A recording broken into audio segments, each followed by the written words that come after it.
होइन सबै नेपालीहरूलाई चाहिँ होइन हामी विदेशबाट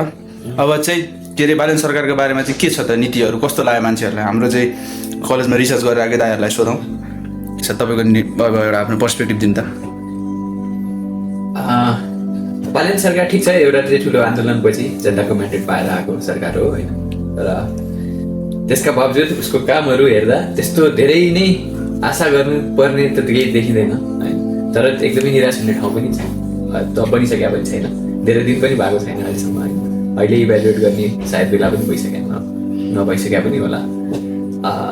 तर जुन किसिमको चाहिँ एउटा क्लिन गभर्नेन्सको चाहिँ जुन उनीहरूले चाहिँ आशा देखाएर जुन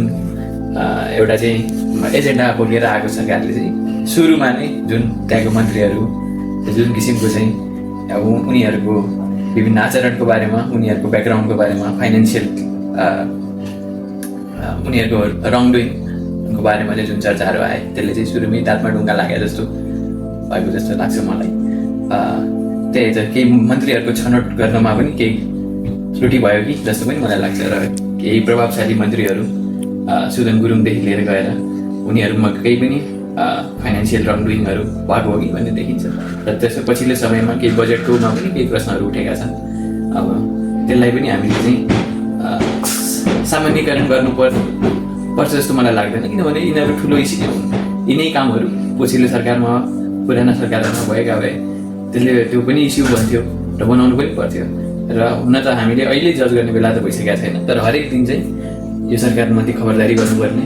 त्यो हाम्रो आवश्यकता हो र त्यो जरुरी छ र प्रजातन्त्रको सुन्दरता भनेकै सरकारको कामलाई चाहिँ त्यसको चाहिँ कमी कमजोरीहरूलाई औँल्याउने नै हो अर्को कुरा यो सरकार यसो हेरिरहँदा निम्न मध्यम वर्ग र निम्न वर्गप्रति चाहिँ त्यति उदार नभएको जस्तो देखिन्छ र जुन किसिमको बजेटहरू आए त्यसले चाहिँ एउटा उच्च मध्यम वर्ग र मध्यम वर्गलाई केही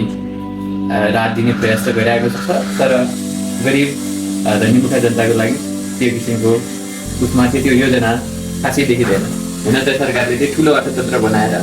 त्यो भयो भने ठुलो पाइ भएपछि अङ्ग्रेजीमा भन्छ त्यो भएपछि सबैलाई बाँड्न चाहिँ पुग्छ भन्ने किसिमको चाहिँ सोच चाहिँ होला अहिलेको सरकारको अर्थमन्त्रीको तर गरिबकै लागि चाहिँ यो सरकारप्रति चाहिँ अनुदार छ र गरिबहरूको चाहिँ समस्या के मर्का अरूलाई चाहिँ यो कति चाहिँ त्योबाट कति टाढा छ अनदेखा गरिरहेछ भन्ने चाहिँ जुन किसिमले चाहिँ त्यो भूमिहीन सुकुम्बासीहरूमाथि जुन काठमाडौँमा जुन किसिमले ट्रिटमेन्ट गरियो र आफैमा चाहिँ एउटा चाहिँ समाजवाद उन्मुख भनिएको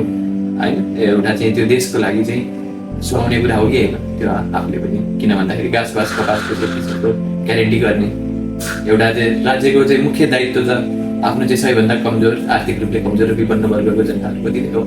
त्यो हिसाबमा चाहिँ त्यहाँ चाहिँ सरकार धेरै हिसाबमा चुकेको जस्तो देखिन्छ र त्यही हिसाबमा राम्रो कामहरू पनि गरिरहेको भन्ने देखिन्छ मानिसहरू ऊर्जावान मन्त्रीहरू पनि हुनुहुन्छ त्यहाँ उहाँहरू काम गरिरहनु भएको छ निरन्तर खटिरहनु भएको भन्ने किसिमको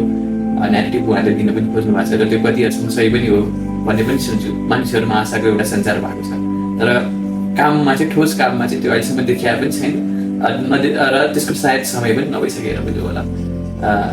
हो अब हामीहरूसित त्यही आशा नै त हो भएको हामी आशा त सधैँ आशावादी नै रहनुपर्छ त्यही नै हो अरू चाहिँ केही छैन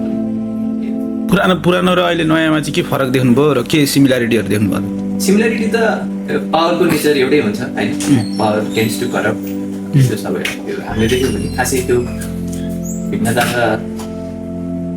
अब ह्युमन नेचरमा त्यो खासै त्यो फरक भएको नै देखिन्छ पावरमा पुगेपछि अरूलाई चाहिँ सायद मानिसलाई मानिस नगर्ने त्यो एउटा नेचर पनि हुन्छ त्यो सत्ताले त्यो तलको उही मानिसहरूलाई नगर्ने हो त्यो चाहिँ स्पष्ट देखिन्छ त्यो पहिला पनि देखिन्थ्यो र अहिले पनि देखिन्छ र अहिलेको सरकारको चाहिँ त्यो चाहिँ झन् आउट अफ टच त्यो साँच्चीको आम जनताहरूबाट चाहिँ त्योबाट चाहिँ टच भन्दा चाहिँ अझै एकदम बाहिरै रहेको हो कि यो सरकार भन्ने भान पनि कतिपय उसमा चाहिँ हुन्छ अरू कुरामा चाहिँ केही हिसाबमा पुरानो ब्यागेज नपुगेको मानिसहरू छन् पहिला चाहिँ राजनीति नपरे उहाँहरूको भएर पनि त्यो पुरानो ब्यागेज छैन उहाँहरूलाई केही हिसाबमा चाहिँ कुन जुन इन्ट्रेस्ट ग्रुपहरूबाट चाहिँ उहाँहरू प्रभावित नभएर काम गर्न सक्ने त्यो एउटा सम्भावना छ र त्यो सम्भावना चाहिँ त्यो एउटा पोटेन्सियल चाहिँ त्यो रिच गर्न सकोस् त्यो चाहिँ एउटा फुलफिल होस् त्यो चाहिँ एउटा त्यो हुनसक्ने चान्स चाहिँ त्यहाँ रह्यो नभए एउटा काम गरेको हिसाबले अलिकति नर्मल्ली मानिसहरूसँग कुरा गर्दा केही दैनिक क्रियाकलापहरू अफिस जुन सरकारी अड्डाहरू त्यहाँ चाहिँ अलिकति सहज रूपमा केही कामहरू भइरहेको छ भन्ने चाहिँ मानिसहरूको ऊ पनि सुनिन्छ। तर त्यो चाहिँ रियल डेभलपमेन्टमा ट्रान्सलेट हुन्छ हुँदैन, रियल क्लिन गभर्नेन्समा चाहिँ ट्रान्सलेट हुन्छ हुँदैन, त्यो चाहिँ अब हेर्न बाँकी नै छ। नभए त्यही हो, अहिलेको त्यो एउटा यङ फ्रेस ब्लड छ र सायद उहाँहरूले यो नयाँ प्रविधि, नयाँ हुँदै आएको परिवर्तन, अब यो नयाँ च्यालेन्जेसहरू, नयाँ यो जियोपोलिटिकलदेखि लिएर गएर अब यो क्लाइमेट चेन्जदेखि लिएको च्यालेन्जहरूलाई सायद राम्रोसँग बुझ्ने र त्यसको लागि गर्ने कामहरू पनि गर्न सक्नु होला। त्यो एउटा आशावादी रहने ठाउँ त्यहाँ छ। त्यही नै हो, उहाँहरूले चाहिँ एउटा फ्रेस ब्लड इन्जेक्ट भएको छ, त्यसले केही परिवर्तन ल्याउँछ कि भन्ने एउटा आशा हो। नभए त अरू त अहिले त्यो ठुलो परिवर्तन देख्न सक्ने बेला सायद नभइसकेर पनि होला। अनि नेपाल त अब यत्रो होइन, अब सानो देश छ, अब यसले मार्केट चाहिँ कसरी कम्पिट गर्छ वर्ल्डमा चाहिँ? हुन्छ नि, अब चाइनाले यस्तो खतरा सामान बनाइरह, अब हाम्रो भारतले धतिस्तानले नि राम्रै सामान बनाइरह, अनि यो नेपालले चाहिँ कसरी चाहिँ किन ठुलो कुरो चाहिँ किन गर्छन् कि? हुन्छ नि, हामी नै हो दादा, त्यो किन, अनि के चाहिँ गरेर हामी दादा बन्न सक्छौँ? अथवा त्यो सब झुटो हो? होइन, एउटा चाहिँ एउटा इतिहासप्रति चाहिँ गौरव जन्माउने चाहिँ एउटा चाहिँ हरेक देशमा हुन्छ। त्यो अन्तर्गत नेपालमा पनि हाम्रो शिक्षा प्रणालीले अन्तर्गत होस् वा हाम्रो चाहिँ दैनिक पपुलर कल्चर मार्फत चाहिँ त्यो कुरा चाहिँ मानिसको दिमागमा चाहिँ छिराउन कोसिस गरिन्छ। त्यो चाहिँ नेपालको केसमा मात्र हुने होइन, सबैतिर हुन्छ। र नेपाल चाहिँ कसरी चाहिँ कम्पिट गर्न सक्छ भन्ने कुरामा त अब हामीहरू चाहिँ कम्पिट गर्ने भनेको अब इन्डस्ट्रियल गुड्सहरू बनाएर कम्पिट गर्ने त अब त्यो हिसाबमा अहिले हामीसित त्यो गर्न सक्ने क्षमतै छैन। एउटा त हाम्रो आफ्नो मार्केट सानो छ, बाहिरको मार्केट जो छ उनीहरू चाहिँ हामीभन्दा बढी सक्षम छन् अहिलेको अवस्थामा। अब हामीहरू कसरी चाहिँ प्रतिस्पर्धात्मक हुन सक्छौँ त ग्लोबल मार्केटमा भन्यो भने? त्यो हुन सक्ने भनेको शिक्षा र यो चाहिँ इनोभेसन है, त्योबाट नै हो। र त्यो इनोभेसन गर्नको लागि जुन किसिमको शिक्षा प्रणाली हामीसित चाहिन्छ, त्यो जुन किसिमको चाहिँ एउटा इकोनोमिक बेसमेन्ट चाहिन्छ त्यसको लागि, त्यो हामीसित अहिले छैन। र त्योतर्फ हामीले चाहिँ त्यो लगानी गर्ने, त्यो एउटा चाहिँ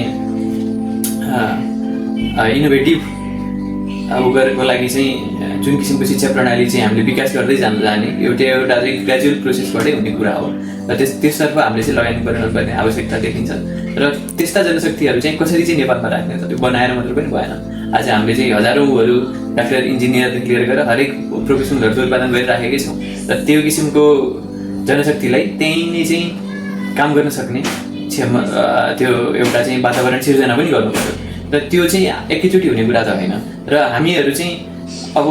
म्यानुफ्याक्चरिङमा त कम्पिट गर्न सक्दैनौँ। हामीले चाहिँ अब आइडिया जेनेरेट गर्ने नयाँ त्यो चाहिँ जो प्रतिभावान मानिसहरू छन् उनीहरूले चाहिँ आफ्नो प्रतिभा चाहिँ त्यहाँ चाहिँ प्रस्फुटित गर्ने मौका दिनु पर्यो। त्यसको लागि चाहिँ सही शिक्षाको व्यवस्था गर्नु पऱ्यो र उनीहरूलाई चाहिँ त्यहीँ काम गर्न सक्ने अवसरहरू गर्नु पऱ्यो। त्यो भए मात्र हामीले चाहिँ त्यसको चाहिँ एउटा ट्यालेन्टको चाहिँ प्रिमियम चाहिँ जेनेरेट गर्न सक्छौँ र चाहिँ देश चाहिँ त्यो एउटा समुन्नत देश बन्न सक्छ। नभए म्यानुफ्याक्चरिङै गरेर त त्यसको लागि हामीसित अवसरहरू थोरै होला। जस्तै अब हामी उदाहरण भन्छु, सन्दुक रुईले चाहिँ त्यो एउटा लेन्स जुन उनको चाहिँ आँखाको लागि उपचारको लागि त्यो लेन्स, अब त्यो आफैमा त त्यो एउटा इनोभेटिभ चिज हो नि त। त्यो चाहिँ अब नेपालबाटै पनि बनेर अन्त जाने सक्ने ऊ भयो, किन भन्दाखेरि त्यो चाहिँ एउटा इन्टेलेक्चुअल प्रोपर्टी पनि भयो र एउटा ब्रान्डको रूप पनि भयो। त्यस्तै किसिमको ऊहरू क्रिएट गर्नको लागि त हामीसँग चाहिँ पढे लेखेको शिक्षित त्यो नवप्रवर्तन गर्न सक्ने क्षमता भएको मानिसहरू हुनु पऱ्यो। र अन्त्यमा त जुन देशमा पनि धेरै थोरै मान्छेले नै त्यो नवप्रवर्तन गर्ने हो र एउटा नयाँ दिशा देखाउने हो होइन। हाम्रो पनि ती मान्छेहरू हुन सक्छन्, ती प्रभावित मानिसहरू, उनीहरूलाई चाहिँ सही वातावरण दिन सक्ने क्षमता भयो भने मात्र हामी चाहिँ त्यो नयाँ आधुनिक जुन युगमा यो फोर्थ इन्डस्ट्रियल रिभोल्युसनमा चाहिँ के भन्छ हो योमा चाहिँ हामीहरू अगाडि बढ्न सक्ने हो चाहिँ त्यति बेला मात्र अब हुन्छ। नभए अब इन्डस्ट्रियल क्षमता त अब अहिले इन्डस्ट्रियलाइज गरिरहेको देशहरूमा पनि अबको यो एआईको रिभोल्युसनले कस्तो चाहिँ समय कि नयाँ समस्याहरू पनि त्यहाँ पनि आउँदैछन् है। हाम्रो लागि त झन् चुनौतीहरू अझै चाहिँ विकराल हुन सक्छ। त्यो भएर हामीहरू चाहिँ अनि यहीमा एउटा प्रश्न आयो, अब अहिले एआई भने यस्तो इन्डस्ट्रियल टेक्नोलोजी, क्लाउड टेक्नोलोजी यताउति भनेर नेपालमा कस्तो शिक्षा हुँदा चाहिँ ठिक हुन्छ? अब तपाईँ त अमेरिकामा पढिरहनु भएको छ, तपाईँको एक्सपिरियन्सले चाहिँ अब यस्तो कस्तो चाहिँ शिक्षा भयो भने चाहिँ होइन, अब फर इक्जाम्पल तपाईँलाई अब नेपालको शिक्षा मन्त्रीलाई एडभाइस दिनु पऱ्यो के भन्नुहुन्छ तपाईँले? यस्तो शिक्षामा समस्या त आज हामी अमेरिकामा बसेर कुरा गरिरहेको छौँ। यहाँकै एजुकेसन सिस्टम पनि in the Bharj of collapse नै हो। युनिभर्सिटी एजुकेसन यसको चाहिँ अर्थ के छ र यसले चाहिँ हामीले चाहिँ does it pay us back होइन, यो प्रश्नहरू उठिरहेछ। त्यो चाहिँ साँच्चै यसको औचित्य के त? यो पढेर चाहिँ के हुन्छ त? सायद के रोजगारीको अवसरहरू पनि अहिले त कमजोर हुँदै गइरहेको छ नि त यहीँको त्यो हिसाबले हेर्दाखेरि त नेपालमा समस्या यहाँको भन्दा अझै पनि हुन्छ र तर अर्को पक्षमा हेर्नुपर्दा हामीहरूसँग अझै त्यो लो ह्याङ्गिङ फ्रुटहरू टन्न छ किन भन्दाखेरि हाम्रो त यति तलको पोजिसनमा छौँ कि हामीले सुधार गर्न सक्ने चिजहरू अझै पनि प्रशस्त छन् हाम्रो त विशेषतः त स्कुल तहकै एजुकेसनहरूमै पनि व्यापक रूपमा सुधार गर्ने अवस्था छन् र हामीले चाहिँ त्यसमा चाहिँ लगानी गर्नुपर्ने मैले चाहिँ आवश्यकता देखेको छु स्कुल लेभल र नेपाल जस्तो देश जहाँ चाहिँ एउटा चाहिँ इनइक्वालिटी पनि एकदम हाई छ र एउटा गरिबी त छँदैछ त्यसमाथि पनि त्यहाँ चाहिँ विभिन्न एक किसिमको भन्दा एउटा चाहिँ क्लासको आधारमा चाहिँ विद्यालयहरू छन् नि त कोही चाहिँ एउटा धनी वर्गले चाहिँ एउटा उच्च स्तरीय शिक्षा हासिल गरिरहेको छ भने गरिबको चाहिँ अब एउटा 8 कक्षाकोमा पढ्ने गरिबले पनि 3 कक्षाको किताब चाहिँ पढ्न नसक्ने त्यो लेभलको त्यो किसिमको समस्याहरू हाम्रो उसमा अझै पनि त्यसको लागि चाहिँ जुन हामी बिचमा चाहिँ असमानताहरू छ किन भन्दाखेरि एउटा चाहिँ मध्यम वर्ग जसको चाहिँ मातापिताहरू चाहिँ पढेको छन् र एउटा चाहिँ साँच्चीकै एउटा गरिब किसान जसको चाहिँ मातापिताहरू त्यो अध्ययनको अवसर पाएको छैनन् जो जेनेरेसन स्कुल गइरहेको छ उनीहरू बिच चाहिँ कसरी चाहिँ त्यो खाडल जुन हटाएर चाहिँ समान शिक्षालाई चाहिँ अलिक समानतामूलक बनाउने भन्ने विषयमा चाहिँ त्यसमा चाहिँ लगानी गर्नुपर्ने चाहिँ मैले चाहिँ आवश्यकता देखेको छु किन भन्दाखेरि हाम्रो ठुल्ठुलो चाहिँ प्रतिभावान एउटा पोटेन्सियल हुन सकेको व्यक्तिहरूको चाहिँ त्यो एउटा पोटेन्सियल चाहिँ लस भइरहेछ नि त कतिपय चाहिँ त्यो स्कुल सिस्टमबाटै माथि पुग्न नसक्ने हाई आइक्यू इन्डिभिजुअल अब इभेन्चुअली पक्कै पनि अब त्यो आइक्यूकै कुरा गर्नुभन्दा पनि त्यो एउटा क्षमता त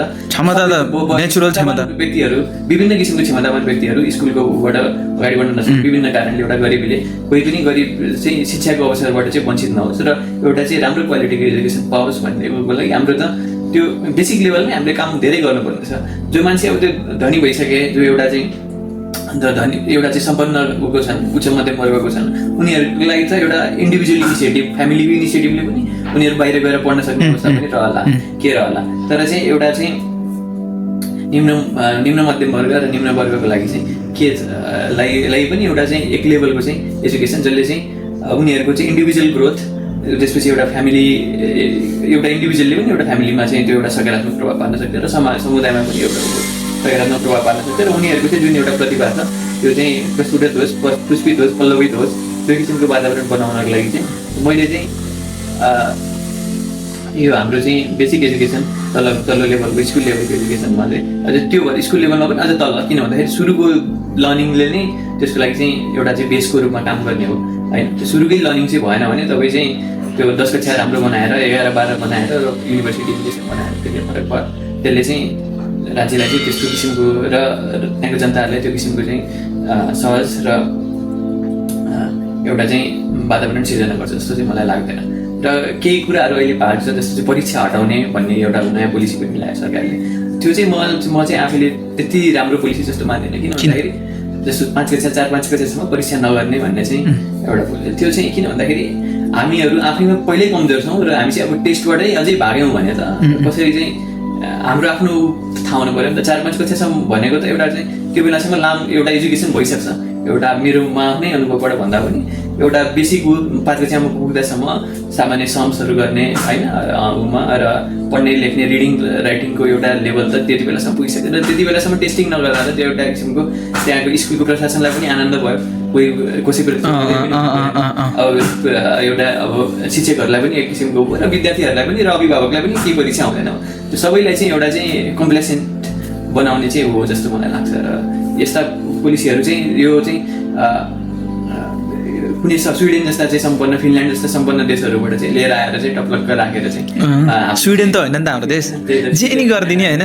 केटाहरूमा चाहिँ अलिकति उचित होइन जस्तो चाहिँ मलाई चाहिँ लाग्छ होइन स्विडेन जस्तो बनाउनु त सभ्यता नि स्विडेन जस्तो हुनु पर्यो नि त पहिले चाहिँ काठमाडौँमा 4 को डङ्गुर स्विडेनमा स्टक हबमा त 4 को डङ्गुर हुँदैन होला त्यो काठमाडौँकै हो पनि हाम्रो चाहिँ जुन हुम्लामा चल्दैन नि त्यही सिस्टम एक्ज्याक्टली अब त्यो चाहिँ अब बुझ्नु जरुरी छ अब किन भन्दाखेरि अब त्यो काठमाडौँमा चाहिँ सत्ता चलाएकोहरू चाहिँ आएर चाहिँ देश चलाइरहेको अवस्था हो होइन यही कुरोमा एउटा जे चलिरहेको थियो त्यो चाहिँ त्यही चाहिँ पोलिसी ट्रान्सप्लान्ट गर्न चाहिँ एउटा प्रश्न मलाई के भन्दाखेरि यो जुन छ नि अब पावरमा भएका मान्छेहरू उनीहरूले चाहिँ गरिबी कतिको झेर्यान् बुझ्नु त पर्यो नेपाल त गरिब देश हो नि त तिनीहरू त मलाई लाग्छ अमेरिकाकै क्लासकै मान्छेहरू हुन् अमेरिकाकै मिडल क्लास भनेको त धनी मान्छेहरू हुन् नेपालको त्यही लेभलका मान्छेहरू हुन् कि जस्तो लाग्छ है मलाई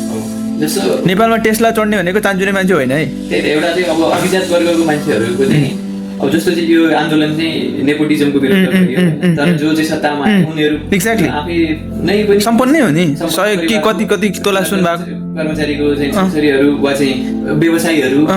नै चाहिँ सत्तामा आएको अवस्था हो। Exactly. उनीहरू चाहिँ साँच्ची चाहिँ भुइँ मान्छेको पीडा, भुइँ मान्छेको समस्या, भुइँ मान्छेको सुख दुःखबाट चाहिँ कतिको चाहिँ उनीहरू चाहिँ त्यहाँ भिजेका छन्, त्यो बुझेका छन् भन्ने कुरा चाहिँ अहिले चाहिँ मुख्य प्रश्न हो जस्तो लाग्छ अहिले नेपाल। तपाईँको चाहिँ के छ ओपिनियन यो के मतलब मैले भन्न खोजेको अब मैले पनि हेरेको अनुसार उनीहरू काठमाडौँमा हुर्के बसे यिनीहरूले चाहिँ साँच्चीकै अब तपाईँ त तराईमा बस्नु भएको सब घुम्नु भएको जुन समस्या हेर्नु भयो नि तपाईँले त्यो रिपोर्टिङ हेर्दाखेरि नि त्यो चाहिँ यिनीहरूले आफ्नो बडीमा फिल गरेको होला नि त। त्यो हुन्छ नि त्यो गरिबी, त्यो चप्पल फाटेर स्कुल गएको, त्यो चाहिँ टोइलेट नभएको, साँपले आएर टोकेको, त्यो लेभलको यिनीहरूले फिल गरेको त। त्यो त अब यस्तो अब होइन यिनीहरूलाई दोष दियो होइन यिनीहरू धनी भएर होइन त्यो केही भएन, त्यो फिल गरेपछि न मान्छेले एक्सन लिन्छ। यो चाहिँ अहिलेको सरकारमा चाहिँ मैले त्यो चुनौती देख्छु कि किन भन्दाखेरि अहिलेको उनीहरूले एक किसिमको डाइभर्सिटी मेन्टेन गरे होला नि तर क्लासको डिफ्रेन्ट चाहिँ के छ त उहाँहरू त सबै एउटै क्लासको रइसहरू हो नि एकदम उहाँहरूले चाहिँ डाइरेक्ट कुरोहरू अब जे बोल्दा नि भयो तपाईँले त्यही त साँच्चीको नेपाल उहाँहरूले कसरी चाहिँ त्यो अब अनुभव त म पनि आफ्नो चाहिँ क्लास ब्याकग्राउन्ड हुन्छु त्यसमा कुनै डाउट भएन र म पनि चाहिँ भयङ्कर एउटा चाहिँ गरिब मान्छे पनि I agree with my privileges होइन तर चाहिँ यसरी चाहिँ उहाँहरूको देख्दाखेरि चाहिँ उहाँहरूले अलि नबुझेको हो कि र उहाँहरूले चाहिँ आफ्नो जस्तो उहाँहरूको त्यो समाजवादीको मानिसहरू पनि उहाँले कसरी ल्याउनु भयो होइन उहाँहरूले चाहिँ ठुलो चाहिँ उद्योगपति घरानाको मानिसहरूलाई ल्याउनु ठुल्ठुला चाहिँ सेलिब्रिटीहरूलाई त्यो चाहिँ त्यसले चाहिँ साँच्चीकै चाहिँ जुन आशा गरेर जुन चाहिँ इथोसको साथ चाहिँ त्यो समानुपातिकको आइडियाजहरू ल्याएको थियो इथोस भने त्यो भावना त्यो चाहिँ सायद त्यो मिट गर्छ जस्तो लाग्दैन मलाई चाहिँ र उहाँहरू चाहिँ उहाँहरूले नेपाल बुझ्नु नेपालको चाहिँ समाजको अध्ययन गर्न चाहिँ अझै आवश्यक छ र बालेनले चाहिँ नेपालको बालेन र अन्य नेताहरूले ले चाहिँ नेपाली समाजलाई चाहिँ अझ गहिरीसँग अध्ययन गर्ने समाज इतिहास अब उहाँहरूले पढ्नु भएको छैन भन्न खोजे होइन उहाँहरू सुशिक्षित मान्छेहरू हो तर चाहिँ अझै गहिरो समाजसँग चाहिँ त्यो घुलमिल भएरै चाहिँ बुझ्नुपर्ने आवश्यकता चाहिँ मैले देखाएको बालेनकै कुरो गरौँ अब चाहिँ अब बालेनको गीत छ नि गरिबको चमेली बोल्दिने कोही छैन अब गरिबको चमेली बोल्दिन उनीहरूलाई भोट दिएर त्यहाँ पठायो तर गरिबको कतिवटा चमेली चाहिँ उनीहरूले सांसद बनायो त कतिवटा बनायो गरिबको चमेली तपाईँको है म त्यस्तो खतरा पोलिटिक्समा मेरो तपाईँको जति त छैन तपाईँ त मभन्दा धेरै अभियसली त्यस्तो केही घुमेको मान्छे लागेको विचार राख्ने हो त्यही हो कतिवटा चाहिँ तपाईँले चाहिँ देख्नुभयो कि ओहो बालेन सरकारले चाहिँ गरिबीको चमेली बोल्न चाहिँ सांसदमा मान्छे ल्याए समानुपातिकमा सबै चाहिँ रइसकै छोरछोरी ल्याए जस्तो लाग्छ सबै चाहिँ त्यो प्राय त्यो त अब एउटा जुन अब हाम्रो समाज पनि त्यस्तै बन्यो नि त अब गरिबको सांसद भएर आउने बित्तिकै त त्यो जस्तो राम्रो बोल्न पनि नसक्ला एक्ज्याक्टली र चाहिँ अहिलेको जुन एउटा पुस्ता पनि छ र जो चाहिँ सोसियल मिडिया चलाउन चाहिँ अभ्यस्त छ राम्रो चलाउँछ उनीहरूले मजाक उडाइदिने अनि त्योलाई मजाक उडाउने त्यो अनि उहाँहरूले चाहिँ त्यो गरिरहँदाखेरि चाहिँ अहिले आएको मान्छेहरू चाहिँ कसैलाई एकदम राम्रो पनि लाग्न सक्ला सुकिला मुकिला पनि छन् मेकअप राम्रो गर्छन् कुरा भयो अब राम्रो बोल्न कुल्छन् हेर्दा राम्रो छन् देश विदेश घुमेका अनि उहाँहरूको त्यो एक्सपोजर छ तर साँच्ची देश चाहिँ उहाँहरूले चाहिँ कतिको गर्नु भएको छ र साँच्चीकै त्यो गरिबको आवाज बोल्ने पीडित वर्गको आवाज बोल्ने मान्छेलाई उहाँले कति ल्याउनु भएको छ यो चाहिँ प्रश्न उहाँहरूले आफैले मनन गर्नुपर्ने प्रश्न हो होइन यो अब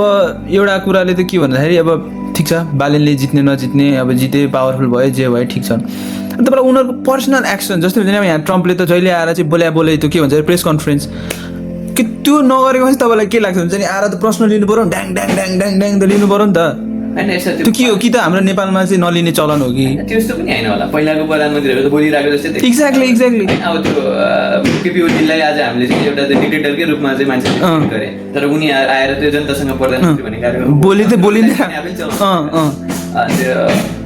त्यत्र कमजोरीका बावजुद पनि त्यसलाई त हामीले त we must give devil its due होइन उसले त गर्छ नि त त्यो त पुरानो नेताहरू अहिलेको क्रिटिसिजम लिनको लागि अहिलेको उहरू भन्दा खतरा दामी नै तयार र त्यो थिक स्किन जुन उनीहरू त झेलेर आएको मान्छेहरू यिनीहरू त सब त्यो चिकनहरू हो नि त्यो अब के भनौँ नराम्रो नभनौँ तर पुलपुलेर आएका हुन् मिठो खाएर आएका हुन् उनीहरू जस्तो चाहिँ जेलमा कुटाइसुटाइ गरेर त्यो मकै भटमास खाएर त्यो चाहिँ गाउँ गाउँ डुलेर होइन त्यो सङ्घर्ष गरेर आएको त मस्त यिनीहरू त राम्रै खाएर चाहिँ पुलपुलेर बोर्डिङ स्कुल पढेर डाइरेक्ट चाहिँ अब 34-35 वर्षको उमेरमा चाहिँ 35-36 वर्षको उमेरमा यसरी चाहिँ तपाईँभन्दा 4-5 वर्ष जेठो त हो। त्यस्तै हिसाबले अनि त्यो आउँदाखेरि ठिक छ, त्यो अब सबैलेको चाहिँ स्ट्रेन्थ र विकनेसहरू त भइ नै हाल्छ, तर त्यो विकनेसले चाहिँ देशलाई विक गराउनु भएन भन्ने मात्रै कुरा। अब जसरी चाहिँ अब बालेनले नबोल्दा के हुन्छ भन्दाखेरि मान्छेले चाहिँ प्रश्न गर्ने ठाउँ हुन्छ। अब जस्तो साँच्चीकै बालेन आफै चलिरहेको छ कि कसले उ गरेर एक्ज्याक्टली होइन। अब त्यसपछि र जुन हिसाबले चाहिँ बालेनभन्दा चाहिँ बालेनको मन्त्रीहरू चाहिँ स्ट्रङ, जस्तो कोही अब सुदेन गुरुङहरू जस्तो चाहिँ उसलाई नै फर्काएर ल्याइयो नि त, र बालेन अहिलेसम्म बोल्न पनि परेको एक्ज्याक्टली। अनि जो साँच्चीकै कसले चला त विज स्ट्रङ्गर सुदेन गुरुङ हो कि बालेन हो? साँच्चै बालेनलाई चाहिँ यतिकै देखाइदिएको मात्र होइन, एउटा चाहिँ फेस मात्रै देखाएर चाहिँ कसरी चलाइरहेको कि भन्ने प्रश्नहरू उठ्छन्। त्यो भएर आफू आएर बोलेर जनतासँग घुलमिल हुने, त्यहाँ संसदमा आएर बोल्ने, त्यो किन बालेनले हामीलाई नगनेको हो त? हामीलाई भन्नाले नेपालमा बसेको नेपाल कसैले पनि नगनेको खास भन्यो भने होइन, रियलमै भनौँ यो अब क्यामेराको कुरै छैन यहाँ बाल भएन होइन, त्यो नगन्या हो कि हुन्छ नि। ट्रम्प, अब त्यो बालेन र ट्रम्प फेरि यहाँ अब हैसियतको कुरो नगरौँ, त्यो त्यत्रो काण्ड मचाएर नि आएर बोल्न सक्ने, बालेनको त खासै काण्ड पनि त्यस्तो छैन नि त, आएर बोलिदिँदा के भयो? त्यो भनेको अब जस्तो त्यो संसद त तिमी हामी हाम्रो चाहिँ प्रतिनिधि, हाम्रो चाहिँ यो देशको चाहिँ सार्वभौम सत्ता चाहिँ त्यही नियत भएको जनताको चाहिँ उहरू हो नि त, हाम्रो रिप्रेजेन्टेटिभहरू हो, उसको प्रति त जवाबदेही हुनु पर्यो नि त। एक्ज्याक्टली। एटलिस्ट त्यो जवाबदेही नहुनु भनेको त म आई डोन्ट केयर भने नै त हो नि होइन। अब चाहिँ पावर पाइयो, अब भाइ 5 वर्ष जे गरे गर बाल भएन। तर नेपालको जुन चाहिँ जस्तो समाज र जस्तो राजनीतिक प्रणालीको हामीले चाहिँ परिकल्पना गरेका छौँ त्यो त होइन नि त। त्यो चाहिँ एकजनाको एकतन्त्रीय शासन चलाउने त होइन नि त, ठुलो मेजोरिटी छ, यति कम्फोर्टेबल छ, सबै संसद चाहिँ उसकै छ, त्यति हुँदा पनि आएर नबोल्ने भने त उसले चाहिँ मतलब गर्दैन, हाम्रो इन्स्टिट्युसनहरूलाई मतलब गर्दैन, हाम्रो जनताको उसलाई चाहिँ मतलब गर्दैन भने त भने। अहिले चाहिँ अब पहिला चाहिँ जनता भेट्न गयो, अहिले कतिको गयो अन्त? के छ तपाईँको विचार त्यसमा? होइन अब त्यसमा त के भन्न सक्यो होइन, अब उसले त होइन तल्लो लेभलमा चाहिँ चेन्ज के, मतलब पोलिसी चाहिँ के बनाइरहनु, मतलब पोलिसी अब चेन्ज चाहिँ अब रातको दिन चेन्ज हुँदैन, र पोलिसी हुन्छ नि, ल अब यति चाहिँ यो चाहिँ यति बेला चेन्ज हुन्छ, हामीले यसको लागि यो पोलिसी बनायो ड्याङ चाहिँ सोभियतले 5 वर्ष पोलिसी ल्याएको थियो नि, 5 वर्षमा चाहिँ हामी खतरा गर्नु होइन, त्यो सोभियतसँग कम्पेयर गरे होइन मैले फेरि, तर भनौँ न उनीहरूको त पोलिसी आयो, स्टालिनले चाहिँ अब त्यहीँ पेलेर हुन्छ कि कसरी हुन्छ खतमै भयो नि, एउटा काम त भइरहेको थियो नि, त्यो प्रोडक्सन चाहिँ पुरै हाईमा चलिरहेको थियो नि त, हाम्रो चाहिँ त्यसको लागि के चाहिँ गरे होइन। अब धेरै अब त्यो बेला पनि भइसकेको छैन होइन, त्यो टाइम पनि दिनुपर्छ। यो जस्ट अब यो सरकारले भर्खर बजेट ल्यायो, असार अब साउन्डबाट चाहिँ बल्ल नयाँ सुरु हुन्छ होइन, असार प्रेस कन्फरेन्सको लागि नि टाइम छैन, यत्रो कति भयो? त्यसले त अब जवाफदेही त कसले प्रेस कन्फरेन्स दिनु नदिनुले चाहिँ फरक पर्दैन त, त्यो त सायद जनताको जीवन स्तरमा त्यस्तो धेरै फरक नपर्ला, तर मानसिक स्तरमा तर त्यसले एउटा मेसेज चाहिँ दिन्छ, किनभने बाल छैन उसलाई मतलब छैन, उसलाई बाल छैन मतलब छैन, ऊ आएर बोल्छ भने ल प्रधानमन्त्री चाहिँ बोल्छ है, हाम्रो कुरा सुनेको छ है भन्ने चाहिँ त्यो पर्थ्यो, त्यो चाहिँ एउटा ल्याकिङ नै रह्यो जस्तो लाग्छ मलाई। अनि अब यसलाई सुधार चाहिँ कसरी गर्ने अब नेपाललाई? तपाईँको चाहिँ अब हुन्छ नि, तपाईँ एग्रिकल्चर पनि पढिरहनु भएको छ, नेपाललाई चाहिँ कसरी ल्याउँदाखेरि चाहिँ एग्रिकल्चर इकोनोमिक्सलाई राम्रो गर्न सकिन्छ? अब यस्तो अब हाम्रो आफैमा अब एग्रिकल्चर एक हिसाबमा त सबै त्यो इकोनोमीको सुरुको त्यो विकासको चरणमा विकास गर्नुपर्ने एग्रिकल्चरै हो, त्यो नभइकन त्यो इन्डस्ट्रियल ग्रोथको लागि एउटा त्यो इनपुट पनि एग्रिकल्चरबाटै आउने हो होइन। त्यसलाई विकास र मुख्य कुरा त अहिलेकोमा त यो नेसनल सेक्युरिटीको लागि पनि हामीले चाहिँ खानाहरूको उत्पादन गर्नुपर्ने आवश्यकता भएन। एक्ज्याक्टली। त्यो भएर अलिकति महँगो पर्छ भने पनि देशमै उत्पादन गर्ने हो कि भन्ने एउटा चाहिँ त्यो सोच पनि छ अहिलेकोमा, तर त्यो नगर्ने हो भने हामीले फ्री मार्केटकै त्यो यथार्थलाई पनि भुल्न हुँदैन। हाम्रो त यस्तो त्यो अब WTOदेखि लिएर सबै आबद्ध भएको देश हो र कतिपय कुराहरू चाहिँ विदेशकोबाट आएको चिजहरू त्यो सस्ताहरू पनि छन् र त्यो रोक्दाखेरि झनै हाम्रो जनतालाई चाहिँ मार गर्ने पनि हुन्छ। जस्तै अब बोर्डरमा चाहिँ सरकारले चाहिँ रोकिदियो होइन, अब यहाँ हेर्दाखेरि त ठिकै हो जस्तो पनि लाग्न सक्छ, तर बोर्डरमा त एउटा जनता चाहिँ 8-10 रुपियाँले पनि फरक पर्ने त्यो पनि ठुलो जमात छ नि त हाम्रो बोर्डरमा र उतापट्टि डिपेन्ड हुने, र यो चाहिँ ट्रेड अफहरू हो, यसलाई चाहिँ राम्रोसँग क्यालकुलेट गर्नुपर्ने आवश्यकता हुन्छ। र कृषिको विकास चाहिँ अब हामी चाहिँ सबै क्रप चाहिँ हामी आफै उत्पादन गर्छौँ भनेर पनि सायद अब सकिँदैन कि, र कतिपय क्रपहरूको चाहिँ त्यसको इन्भाइरोमेन्टल त्यो किसिमको कार्बन फुटप्रिन्ट वाटर त्यो को चाहिँ कति युज होइन, त्यसको युज कति हो, र हाम्रो केही क्रपहरू चाहिँ हामीसित पोटेन्सियल छ र सिँचाइको कारणले गर्दाखेरि उत्पादन नभइरहेको अवस्था पनि छ। हामी दुवै चाहिँ तराईकै जिल्लाहरूमा छौँ होइन, अब मुख्य गरेर सिँचाइ सस्तो भयो भने हामीले उत्पादन गर्न सक्ने सहज भयो भने हामीले उत्पादन गर्न सक्ने अब धानहरू एउटा तराईको मुख्य बाली। तर हाम्रो चाहिँ आफ्नो चाहिँ पुरानो रैथाने बालीहरू पनि छ होइन, तिनीहरूको पनि प्रयोग गर्नुपर्ने चाहिँ आवश्यकता देखिन्छ। अब त्यो धानमा मात्र फोकस गर्ने भन्दा पनि अरू त्यहाँ मैले चाहिँ केही अपर्च्युनिटीहरू देख्छु र ती बालीहरूले चाहिँ अहिले राम्रो प्राइस पनि ल्याइरहेको। जस्तै म सानो हुँदा फापरहरू हामी उत्पादन गर्थ्यौँ तर आफूले त्यो कन्ज्युम गरिन्थेन। अब अहिले फापर त्यो खाने चिज होइन जस्तो चाहिँ त्यो बेचिदिन्थ्यौँ हामीले होइन, तर अहिले चाहिँ त्यो फापरकै पनि त्यो किसिमको भ्यालु चाहिँ बढेर गएको छ होइन। त्यो फापर इभन कोदो फापर दुवैको चाहिँ अब अहिले त्यो हुँदाखेरि ती बालीहरूलाई पनि हामीले चाहिँ अगाडि बढाउनु पर्ने आवश्यकता देख्छु। र हाम्रो सायद अलिकति पोटेन्सियल हुने भनेको तरकारी र फलफुलमै हो जस्तो लाग्छ मलाई होइन, कृषिको। र तरकारी र फलफुलको चाहिँ केही हिसाबमा त्यो प्रोडक्सन प्रोसेस अलिकति महँगो पनि हुन्छ त्यो, र केही रिस्कहरू पनि हुन्छ। जस्तो नबिग्ने चान्स नबिग्यो भने त्यो वेस्ट भएर जाने, त्यो अन्नमा चाहिँ त्यो हुँदैन नि त। त्यो भएर अब त्यो कसरी चाहिँ हामीले चाहिँ अन्नबाट चाहिँ त्यतातर्फ लाने भन्नेमा चाहिँ सोध्नु पर्यो होइन, तरकारी फलफुल। र हाम्रो चाहिँ तरकारी फलफुल ठुलो मात्रामा चाहिँ भारतबाट पनि आइरहेको छ। र त्यो रोक्ने चाहिँ कसरी भन्दाखेरि एउटा उपाय भनेको चाहिँ त्यो पेस्टिसाइड रेजिड्यू नै हो। किन भन्दाखेरि भारतमा चाहिँ त्यो एउटा इन्टेन्सिभ इन्डस्ट्रियल एग्रिकल्चर पनि केही हदसम्म त्यहाँ भइरहेको छ। र मलाई लाग्छ हाम्रो नेपालमा भन्दा उतापट्टि पेस्टिसाइड रेजिड्यूहरू बढी नै पनि हो जस्तो लाग्छ। र त्यो भएको कारणले गर्दाखेरि सायद अब जस्तो अहिले आँपकै पनि केस आयो नि त, आँप भारतबाट लिने नलिने होइन, पेस्टिसाइडको रेजिड्यूहरू छ भन्ने हिसाबले नेपालले पनि रोक्ने कुरा भइरहेको छ। र सायद अहिले हामीले चाहिँ हाम्रो कृषकहरूलाई चाहिँ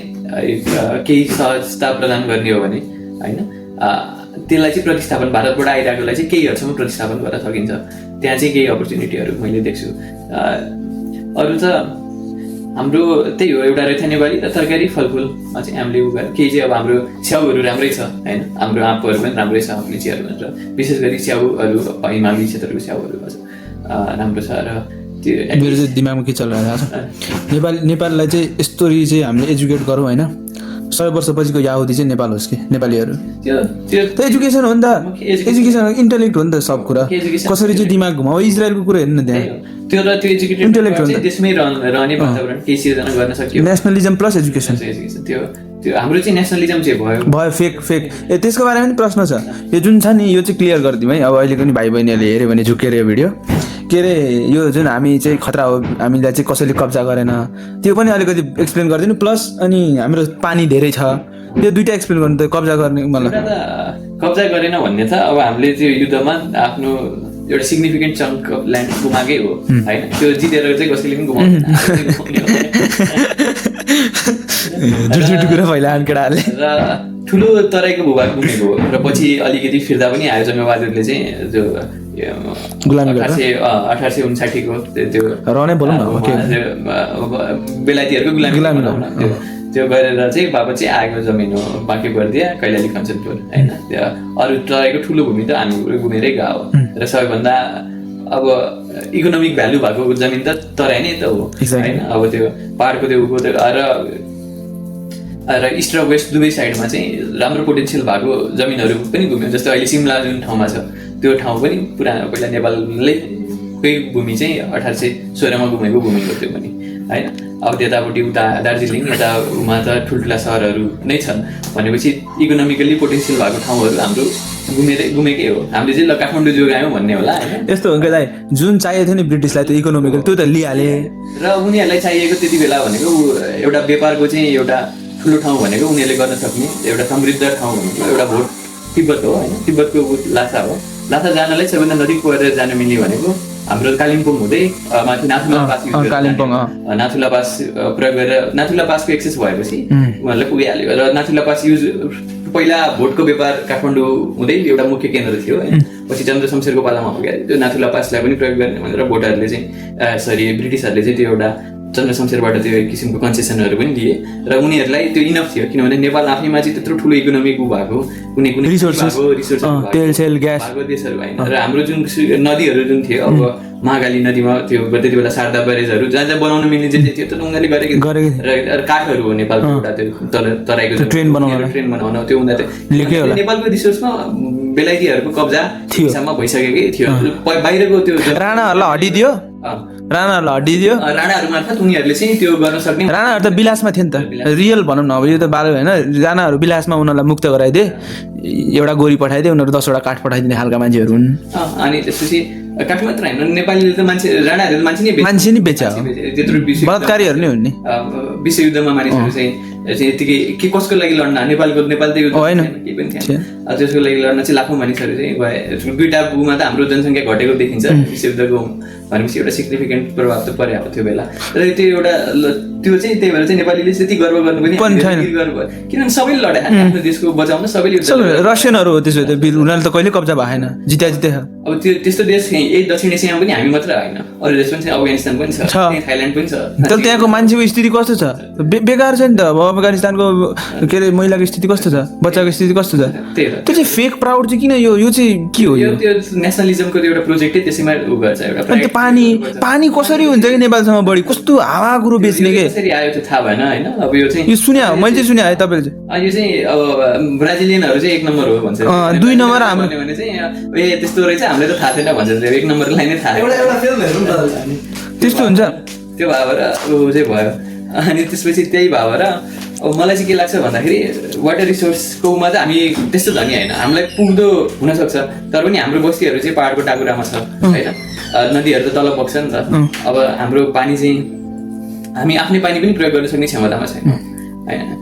त्यो भएर हाम्रो देशमा त पानी पर्ने सिजन 3 महिना हो होइन अरू बेला त सुक्खै रहन्छ नि त त्यो बर्खाको बेलामा परेको पानीलाई चाहिँ हामीले चाहिँ त्यस्तो युज गर्न सकेन होइन त्यही पनि परे त्यो चाहिँ बगेर गइहाल्छ होइन त्यसलाई स्टोर गर्ने सङ्ख्या आधारमा चाहिँ नेपाल चाहिँ धनी छ भन्ने पनि कुनै आधार त्यो बाढीले खत्तम पारेको अरू बेला त सुक्खै रहन्छ त्यो कुराहरू हेर्नु पर्यो त्यो हेर्नुपर्छ र हामीसित चाहिँ पानी त्यस्तो धेरै धनी छैन र बिजुली पनि हाम्रो चाहिँ त्यस्तो धेरै 80,000 मेगावाट भनेको इज नथिङ होइन उनीहरूलाई चाहिँ त्यो चाइनाको सबभन्दा ठुलो ड्याम छ नि त्यो के अरे हो त्यो त्यस्तै कुरो गरिदिन्छन् कि केटाहरूले जे भन्दै नि भइरहेको क्या यहाँ बढी कतिको छ पत्याउने नि त्यस्तै अब केरुङ काठमाडौँ रेल पत्याउनेहरूले पत्याइहाल्छ साँच्चै उ गर्ने हो भने 10,000 मेगावाटले चाहिँ यता अमेरिकातिरको त एउटा ठुलो सहर ठिकठाकको चल्छ होइन त्यो भनेको त केही होइन ठुलो होइन नि त त्यो त अनि जस्तो हामी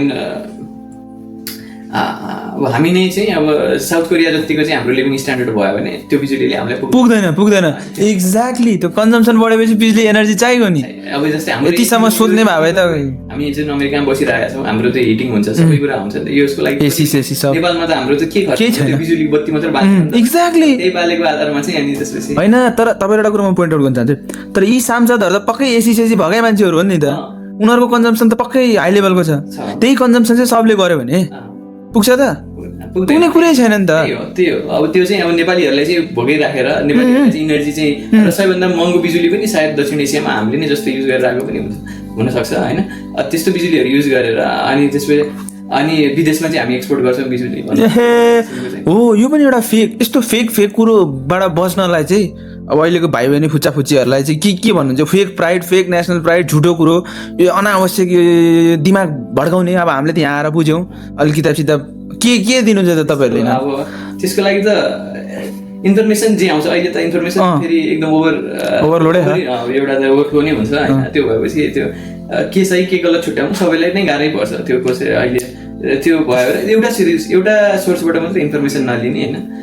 गर्नु पऱ्यो मल्टिपल र सधैँ चाहिँ दिमाग खुलै राख्ने एउटा चाहिँ तिम्रो आइडिया भन्दा त्यसलाई कन्ट्राडिक्ट गर्ने आइडिया आयो भने पनि एटलिस्ट त्यसलाई त्यो प्रति ओपन हुने र के भनेको रहेछ भन्ने त्यो चाहिँ हुनु पऱ्यो ल दाइ धन्यवाद होइन यो खतरा गयो यस्तो सोचेको थिइनँ मैले चाहिँ मजाकमा सुरु गरेको यस्तो दामी भयो